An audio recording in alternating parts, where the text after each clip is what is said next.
Hi friends, ಎಲ್ಲ ಹೇಗಿದ್ದೀರಾ? ಇವತ್ತು ಮಂಗಳೂರು ಬೋಂಡ ಮಾಡ್ತಾಯಿದ್ದೀವಿ. ಮಂಗಳೂರು ಬೋಂಡಕ್ಕೆ ನಾನು ಅರ್ಧ ಕೆ ಜಿ ಮೈದಾ ಹಿಟ್ಟು ತಗೊಂಡಿದ್ದೀನಿ, 1/4 ಲೀಟ್ರು ಮೊಸರು ತಗೊಂಡಿದ್ದೀನಿ, ಸ್ವಲ್ಪ ಸೋಡಾ, ಸ್ವಲ್ಪ ಜೀರಿಗೆ ಚೆನ್ನಾಗಿ ಕಲಿಸ್ಕೊತಾ ಇದ್ದೀನಿ. ಚೆನ್ನಾಗಿ ಕಲಿಸ್ಕೊಂಡು ನೀರು ಹಾಕ್ಕೊಂಡು ಸ್ವಲ್ಪ ಚೆನ್ನಾಗಿ ಕಲಿಸ್ಕೋಬೇಕು.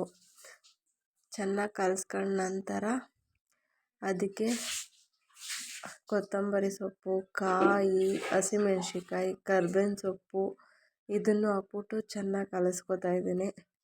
ಇದನ್ನು ಹಾಕ್ಕೊಂಡು ಚೆನ್ನಾಗಿ ಕಲಿಸ್ಕೊಂಡು ಚೆನ್ನಾಗಿ ಎಣ್ಣೆ ಕಾಯೋಕ್ಕಿಟ್ಟು, ಎಣ್ಣೆ ಕಾಯ್ತಾ ನೋಡಿಬಿಟ್ಟು ಎಣ್ಣೆಗೆ ಬಿಟ್ಟರೆ ನಿಮ್ಮ ಮಂಗಳೂರು ಬೋಂಡ ರೆಡಿ.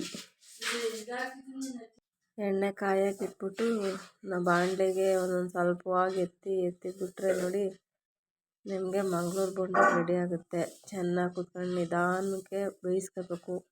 ಈ ಥರ ಕಲರ್ ಬರಬೇಕು. ಈ ಥರ ಕಲರ್ ಬಂದರೆ ಮಂಗಳೂರು ಬೋಂಡ ರೆಡಿ ಆಗುತ್ತೆ. ನೀವು ಒಂದ್ಸರಿ ಟ್ರೈ ಮಾಡಿ. ಇಷ್ಟ ಆದರೆ ಸಬ್ಸ್ಕ್ರೈಬ್ ಮಾಡ್ಕೊಳ್ಳಿ, ಲೈಕ್ ಮಾಡಿ, ಶೇರ್ ಮಾಡಿ, ಕಮೆಂಟಲ್ಲಿ ಕಮೆಂಟ್ ಮಾಡಿ. ಪ್ಲೀಸ್ ಸಬ್ಸ್ಕ್ರೈಬ್ ಮಾಡ್ಕೊಳ್ಳಿ ಫ್ರೆಂಡ್ಸ್. ನೋಡಿ ಫ್ರೆಂಡ್, ಚಟ್ನಿ ಜೊತೆಗೆ ಮಂಗಳೂರು ಬೋಂಡ ರೆಡಿ.